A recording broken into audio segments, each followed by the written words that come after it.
Hubo una vez un rey que decidió mandar a hacer un traje para la fiesta de compromiso de su hija. Sin embargo, el sastre cometió una imprudencia, y es que no tomó en cuenta el súbito aumento de peso del monarca y no reforzó adecuadamente los pantalones. Cuando el rey se vistió, su real posadera hizo una real abertura en el real pantalón, de lo cual el rey no tenía ni la menor idea. Los súbditos se dieron cuenta, pero ante la amenaza y el aire del rey, la premura de la fiesta de la hija y la ausencia del sastre, decidieron callar. Hoy existen muchos pantalones rotos de pastores y zapatos con agujeros que muy pocas personas están dispuestas a confesar. Pero esto no solamente pone en ridículo a los ministros, sino también pone en problemas graves a toda la iglesia. Esto es Notas al Margen número 11. Agujeros en los zapatos de mi pastor. ¡Comenzamos! Hola, muy buenos días, tardes y noches, mi nombre es Kev y estoy muy contento de que vengas nuevamente a un episodio más de Notas al Margen.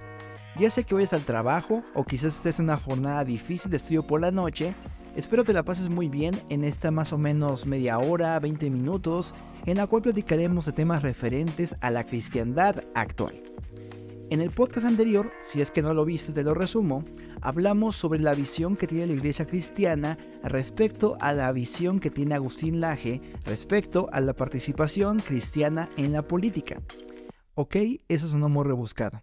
Hablamos de cómo históricamente la cristiandad ha hecho un mal uso del poder gubernamental cuando lo ha tenido, y cómo ha olvidado que nuestra prioridad es llamar a aquellos grupos que están en nuestra contra a que sean parte del reino de Dios, porque Dios vino por aquellos que estaban perdidos. No vino para acusarlos, no vino para llevarlos a la cárcel, vino para atraerlos a su presencia y hacerlos hijos suyos. Hubo entonces algunas opiniones discordes respecto a esta visión. Para muchos, el que yo haya hablado de Laje en esos términos fue el atacar directamente a la persona. Supongo que son personas que necesitan quedar bien con su jefazo Laje, que son sus ahijados o reciben algún tipo de auspicio, porque de otra forma no entiendo por qué están defendiéndolo tan aguerridamente. Hubo otras personas que creen que mi visión es tolerante en el sentido de que acepta como parte del evangelio que personas LGTB, por ejemplo, militen dentro de las filas de la iglesia. Cuando yo solamente he dicho que lo que necesitamos es ir por ellos, porque no hay otra forma sino a través del evangelio que ellos encuentren perdón, cariño y redención de sus pecados, que estar con ellos y abrazarlos como Cristo lo hizo. También hubo algunas personas que agradecieron el escuchar una opinión distinta desde un cristiano respecto a la labor de la iglesia. Dejando ese tema de lado, hablaremos el día de hoy de un tema no menos controversial que se relaciona mucho con el podcast pasado que hicimos sobre Pedro, aquel que llevaba por título Apártate de mí, Satanás. En ese podcast platicamos sobre la actitud de Pedro de impedir que Jesús fuese a la cruz. Obedecía a muchos factores sociológicos y psicológicos. En ese podcast contamos que esta actitud de preferir al Jesús que nos conviene y no al que nos demanda morir a nosotros mismos, cargar nuestra cruz, es una que seguimos en un patrón hasta la fecha, como individuos cristianos y como instituciones cristianas. El día de hoy platicaremos de este mismo aspecto, pero referido a los líderes cristianos. Cómo hay ciertas características de nuestra psique, de nuestro pasado, de nuestros traumas, de nuestros pecados, que determinan negativamente nuestra actitud en el ministerio. Hago aquí una pequeña nota, porque yo tengo la convicción de que Dios puede usar las vicisitudes de nuestras vidas para hacernos mejores ministros, para hacernos empatizar con aquellos grupos que han sido históricamente relegados. Por ejemplo, un pastor que ha sufrido la orfandad o que ha sido drogadicto puede tener una sensibilidad especial para los grupos que compartieron su pasado.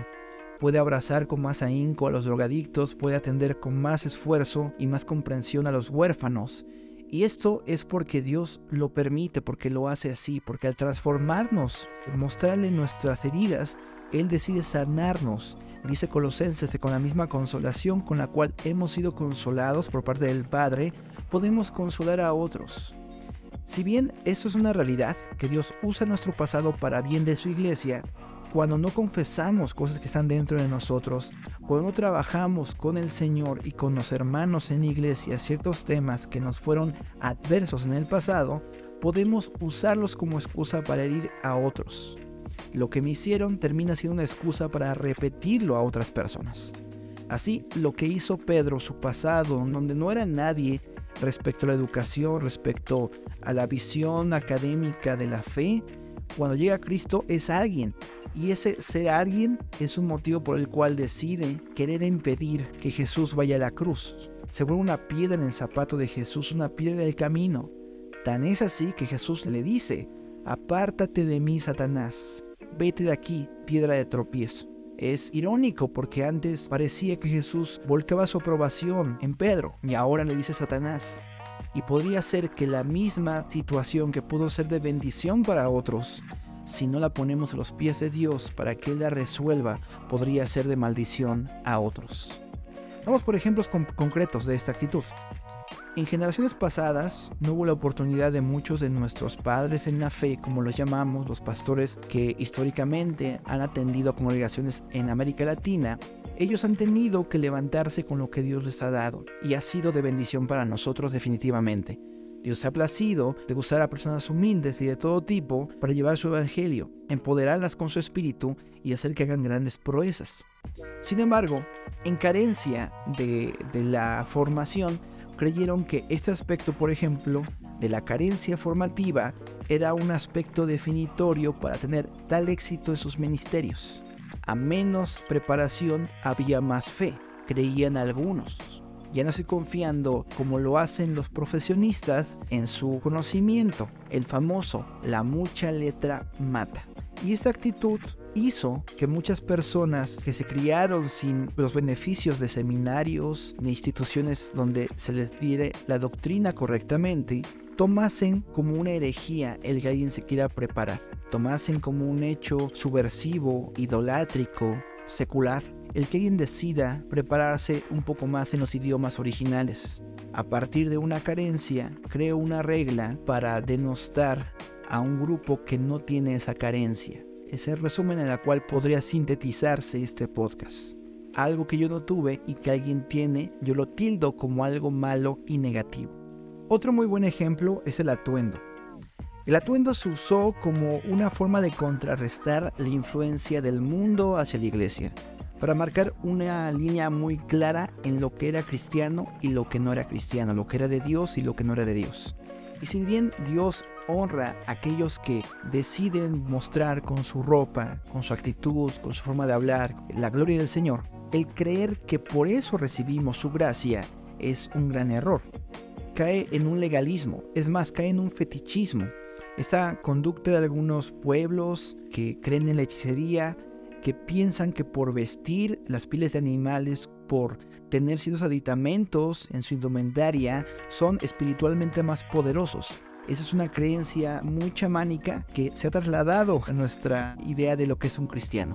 Sí, el atuendo es una evidencia de lo que ocurrió internamente, pero definitivamente no es lo que nos hace cristianos.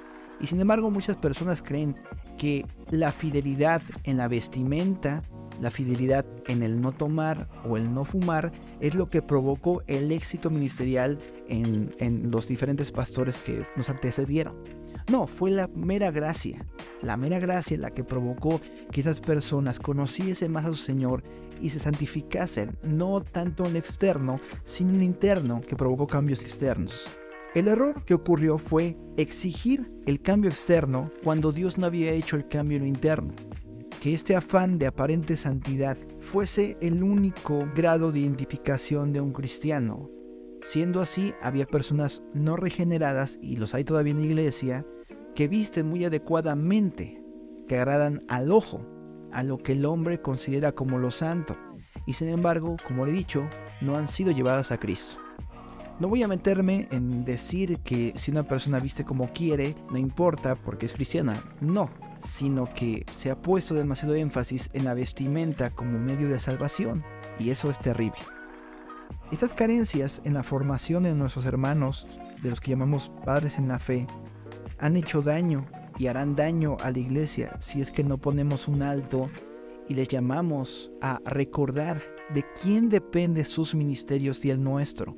No de nuestras vestimentas, no de nuestro lenguaje puritano, sino de la presencia del Señor en nuestras vidas. siempre ha sido ese el motivo por el cual hemos alcanzado éxito, o que a pesar de la carencia de este estamos seguros en Cristo. Su propia presencia es la que nos habilita. Otro gran ejemplo de conducta que podemos estar arrastrando es la forma en que hemos sido criados o la forma en que nos han tratado nuestros modelos de autoridad. En los siglos pasados y todavía años pasados, la forma en que éramos educados era a través del cinturón, a través de poner nuestras manos, nuestros dedos juntos y recibir el golpe del borrador del maestro. Y este modelo de enseñanza a través del golpe, a través de la agresión, que también vivimos o vivieron muchos de nuestros hermanos al ser obreros en fábricas, se traslada también a la iglesia. Como a mí me agredieron y de esta forma demostraron el poder, es la forma en que yo demuestro el poder. Jesús tiene un modelo mucho más grande y glorioso de liderazgo. Él dice que aquel que quiera ser mayor que sus hermanos tiene que hacerse como el menor, tiene que servir a otros, lo cual es algo extraño, completamente absurdo para el mundo. ¿En qué lugar podría caber que mi abuelo sirva a mi padre, le volé los zapatos, lo quiera, lo apapache, le enseñe con paciencia y doctrina lo que debe aprender?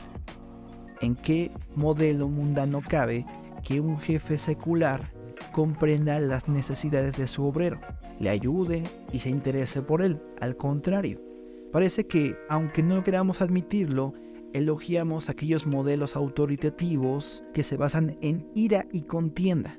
Pareciera que adjudicamos santidad a quien más fácilmente se enoje desde el púlpito, como que tiene mayor celo, como que tiene mayor fuerza, como que está dando el verdadero evangelio. Recordemos, el evangelio no es por espada ni por ejército, no es por quien grite más, no es por quien aviente más pedradas en el púlpito. Al contrario, es por aquel que se interponga ante el que merece la pedrada, y Dios, yo estoy dispuesto a recibir la agresión hacia mi propia persona y servir a aquella persona que necesita el perdón, aunque merezca el castigo. Ante la mujer adúltera, Jesús se interpone en un momento en que él pudo haber sido agredido y declara esta aseveración que tanto hemos repetido pero que tampoco entendemos: quien esté libre de pecado, lance la primera piedra. Jesús estaba libre de pecado y él pudo él mismo lapidar a aquella mujer. Y sin embargo, decide interponerse entre los verdugos y la mujer y cubrirla. Y esto no quita la necesidad de reprensión de parte del pastor, el anunciamiento del evangelio y de las consecuencias de tomar un camino adecuado. Pero definitivamente, como dice la palabra de Dios, Dios ha prometido enviarnos pastores que apacienten su grey con paciencia y doctrina. Porque no ha sido lo beligerantes que hemos sido, lo enojados que nos hemos mostrado ante los católicos o ante el pecado, lo que nos ha dado la aprobación de nuestro Señor. Ha sido el propio amor de nuestro Señor, que a pesar de nuestras flaquezas, nuestro carácter iracundo, malvado en muchos sentidos, con todo ha decidido morar en nuestras vidas, casas e iglesias. Siendo así, el modelo que ofrece Jesús de liderazgo tiene que buscarse cuanto antes. Y podrán decirme muchos: es que es difícil, es que cómo voy a tratar con cariño después de que a mí me enseñaron con tanto odio y enojo. Precisamente la respuesta es la misma en todas las circunstancias: llevémoslo a Cristo. Tú que quizás has identificado algunas de las actitudes que he descrito en tu pastor, en tu ministro, en tu ministra, y que, como en la ilustración de la introducción, no tienes el valor, no sabes cómo decirlo, te motivo a que primero reconozcas la existencia de ello con amor. Muchas personas no están dispuestas a ver los errores de sus pastores por miedo a pecar contra Dios, contra el ungido de Dios. Para empezar, el ungido de Dios, en el contexto en el que está escrito, se refiere a los reyes. Ya no estamos en el sistema de reyes, y en parte sí. El sistema de reyes instituido después del sacrificio de Cristo es el escrito por Apocalipsis 1:5, el cual dice que Cristo nos hizo reyes y sacerdotes para Dios su Padre. Todos somos reyes. Lo repito, todos somos reyes. No solamente el pastor es el ungido de Dios. Tú que me escuchas, y aquí voy a hacer un paréntesis. Tú que aceptas el señorío de Jesús en tu vida, que te arrepentiste de tus pecados y que luchas continuamente contra tu propia maldad para agradarle a tu Señor y estar con Él, eres un rey y eres un sacerdote. Lutero, dentro de su quehacer teológico, vino a recuperar la imagen de hijo de Dios que se había perdido tras la proliferación de obispos, de papas, que nos enseñaron a que solamente ellos eran los reyes y sacerdotes delante del Padre. Y enseñó Lutero que todos los que hemos aceptado la sangre de Cristo como lo que nos lava y limpia delante del Padre, somos reyes y sacerdotes. Por tanto, el trato ante las flaquezas de nuestros pastores es un trato de un rey hacia otro rey. Una cadena prestigiosa de hoteles tiene un lema muy interesante. Somos caballeros y damas al servicio de caballeros y damas. La dignidad de una persona que sirve en un hotel no es diferente a la dignidad de una persona que ha pagado por el servicio en ese hotel. Trasladándole a la iglesia, somos reyes y sacerdotes, príncipes y princesas de Dios, que sirven a otros reyes y sacerdotes, a otros príncipes y princesas de Dios. Desde este punto es de donde partimos. Tú no atentas contra la pureza de tu congregación al señalar honestamente los errores que han tenido tus pastores, porque tú también mereces ser reconocido en tu dignidad como real sacerdocio del Padre. Si bien hay algunas personas que fungen funciones muy peculiares de autoridad dentro de la iglesia, tú no eres menos de lo que es esa persona. Tú no dejas de ser ungido desde que tú recibiste la sangre de Cristo que te limpia de pecado. Y la misma dignidad que tiene esa persona la tienes tú. Si admitimos que necesitamos la reprimenda cuando actuamos mal de parte de los pastores, también admitiremos que ellos también necesitan que se les señale sus errores cuando sea adecuado, cuando sea un caso donde involucre y afecte a la iglesia. De otra manera, como he dicho en la introducción, no solamente quedará en ridículo nuestro pastor al manifestar actitudes opuestas al evangelio. Ahora bien, ya que hemos comprendido que la dignidad del pastor es la misma dignidad que tenemos como hijos de Dios, la gran pregunta es ¿quién le pone el cascabel al gato? ¿Quién será aquel que se atreverá a decirle la verdad al pastor de su actitud, de su conducta? ¿Y cómo lo hará para ser eficaz y para ayudar al pastor en algo que quizás tenga atorado desde hace mucho tiempo? Quizás justificó el maltrato de su propio pastor en su tiempo, o de su padre, o de su jefe. Quizás se siente menos por no tener un título universitario como algunos de sus congregantes, y tenga la necesidad constante de remarcar que ellos no saben, o que ellos no son ungidos, o que ellos no reciben la instrucción de Dios, y necesitamos cambiar eso cuanto antes. El primer paso para hablar de un cómo antes de un quién es recordar que este acto de revelarle a alguien su flaqueza, su pecado, debe de ser siempre tenido como un acto de amor. Pensemos, por ejemplo, en el caso de David y Natán. Si leemos más adelante lo que pasó en la relación de esos dos personajes, más adelante, después de lo de Betsabé, vemos que había una amistad, un cariño de parte de Natán al mismo David. Inclusive en una ocasión, Natán le da un comentario apresurado antes de conocer la voluntad del Señor. Tanto era su cariño que creía que David tenía que construir el templo del Señor, cuando después el Señor le dice que no, dile que no, que siempre no. Siendo así, el carácter de aquel profeta que diga la verdad al rey, en este caso, y del congregante que le diga la verdad al pastor, debe partir desde el amor, desde el amor. Si hay una actitud diferente al amor, definitivamente el pastor no entenderá. Y recordemos, más que tener la razón es resolver el problema, más que gritar, porque eso nos pondría en el mismo nivel de la persona que agrede, es llevar a la persona al arrepentimiento y a la sanidad espiritual que Dios ha querido desde hace mucho tiempo llevarle. Por eso no habrá otra forma sino a través de la amistad sincera, del dolor sincero por la persona que está haciendo esas actitudes. Cuando realmente amamos es porque nos duele lo que le pasa a otros. Como bien dijo Jesús y nos enseña, no es bueno juzgar. Pero él más adelante dice que juzgamos como los hombres. Juzgamos por nuestros propios deseos, por el afán de someter, subyugar y ofender a los demás. Pero el que juzga correctamente, que es Cristo, nos enseña que Él, cuando emite un juicio, lo hace porque quiere sanar una herida. Lo hace porque quiere vendar a una persona que incluso está agrediendo a otros y llevarlo de arrepentimiento. No por nada le habla con tanta dureza a los fariseos y, sin embargo, quería llevarlos como a Nicodemo a la comprensión del nuevo nacimiento y también a la experimentación del mismo. Por eso, todo juicio y toda confrontación directa con el pastor debe ser en amor. El propio Evangelio de Mateo, si no mal recuerdo, ofrece una serie de pasos para confrontar al pecador, al que nos ha agredido. Los primeros casos es la confrontación directa uno a uno, después llevarlo a otra persona, después llevarlo con una autoridad. Todo esto por un deseo sincero de acompañar en un camino hacia la sanidad interior de aquel que ha pecado, no por el deseo propio de destituirle, de vengarse, de agredir a otro, porque no tenemos que tomar las mismas herramientas que usa el mundo para vencer al mundo. Él nos llama a más bien, en lugar de pagar mal por mal, a usar el bien para acabar con el mal.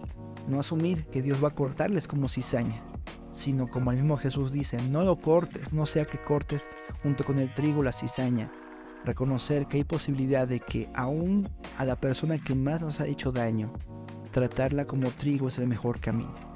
Concluyo esta parte diciendo que quien tiene la autoridad para llamar la atención a un pastor e intentar cambiar la situación de su corazón es una persona que le ama como un amigo, porque todos los que somos cristianos tenemos el mismo derecho de la dignidad de ser llamados hijos suyos y sacerdotes suyos, que podemos acudir al pastor y decirle lo que hemos visto, pero solamente un amigo podrá llevar a cabo el cambio en la persona, acompañado sí de autoridades en el mismo rango y mayor, pero desde allí es que se realiza el cambio que Dios quiere, por el camino que Dios manda, donde promete estar su Espíritu, donde Dios dice que donde estén 2 o 3 congregados en mi nombre, es cuando deciden poner las cartas sobre la mesa, confrontarse mutuamente y amonestarse en amor para salvación de sus almas. Podría dejar este tema hasta aquí, pero quisiera abrir un pequeño espacio para los momentos y situaciones donde ya se han agotado todos los ámbitos, todos los escapes, todas las vías para resolución del problema con un pastor que nos ha herido y dañado. Hay una posibilidad que Dios nos pone en nuestras manos de seguir soportando y llevando en oración a una persona que nos ha agredido. Jesús dice en el libro de Lucas que cuando alguien ha rechazado nuestra amabilidad, nuestro evangelio, nosotros podemos sacudirnos el polvo de nuestros pies e irnos. Pero para ese punto tenemos que tener una decisión en compañía con el Espíritu Santo y otros hermanos que nos ayuda a llevar un proceso. Y si esa es la decisión a la que hemos llegado, sea una decisión en la cual sintamos paz y la que sea para nuestro crecimiento. Evidentemente, no estamos llamados a soportar cuando un hijo de Dios o un supuesto hijo de Dios ha dejado de proclamar su evangelio desde el púlpito, o no solamente se promueve a sí mismo y su visión de lo que es cristianismo y no admite lo que dice la Biblia, que es un rango amplio de expresiones en la que pueden caber atuendos, pueden caber expresiones verbales, pueden caber formatos. Cuando eso se ha rebasado, cuando definitivamente delante de Dios determinamos que ya no podemos seguir y hemos buscado en oración y buscado en consejería, buscado apoyo externo, y Dios nos dice, sal, es momento de salir con gozo, porque quizás lo que Dios nos depara es mucho mejor. Y esto solamente reservado, hermanos, para un caso extremo. De ninguna manera este espacio está hecho para decirte cuándo y cómo debes salir de la iglesia. Dios me libre de hacer tal cosa. Ese espacio está dedicado completamente a poder enfrentar las situaciones en las que un pastor ha sido beligerante y áspero con nosotros y encontrar los caminos para cambiar esa situación. El último recurso deberá ser la deserción de un cristiano de su iglesia, pero poder vislumbrar que si tú sales, Dios va contigo, que no eres desertor de su presencia, te puede dar ese aliento para continuar dando los pasos hacia la sanidad de ambas partes. Lo pongo sobre la mesa. En un momento a mí me sirvió saber eso. Si yo me voy, Dios va conmigo. Si yo me quedo, Dios está conmigo, porque no depende de la fidelidad a un líder determinado que yo sea hijo de Dios, sino la sangre de su Hijo que está en mí y la aceptación de su obediencia en mi vida. Pero cabe en ti buscar en el Señor lo que Dios te diga y buscar la paz que Él da y el carácter que Él da para ser capaz de decirle a tu pastor que tiene agujeros en sus zapatos. Eso ha sido todo por hoy. Gracias por escucharme. Ha sido un tema complejo del cual estoy seguro que no abarqué ni la 10ª parte, ni un 1% de lo que podríamos hablar. Pero me gustaría que tú en los comentarios dejes tu opinión. Cuéntame tu experiencia. Creo que para muchas personas el conocer testimonios de otros hermanos les servirá demasiado. Sea cual sea la decisión, si te quedas o te vas, si confrontas o callas, necesitas un redil donde poder descansar. Necesitas un grupo de hermanos en tu iglesia donde puedas tú decir en libertad lo que te duele, lo que sientes, para ser reconfortado y seguir avanzando en el Señor. No te detengas, por amor de Dios, no te detengas. No permitas que esa mala experiencia detenga tu visión hacia el Padre. Corre hacia Él. Si es necesario correr en dirección contraria del pastor que te ha agredido, corre, pero corre hacia Cristo. Eso ha sido todo por hoy. No agoté el tema, pero ahí dejen sus comentarios para continuar la conversación. Nos estamos viendo muy pronto en otro podcast y recuerden, donde hay tinieblas, la luz brilla más. Cuídense mucho y hasta luego. Chao.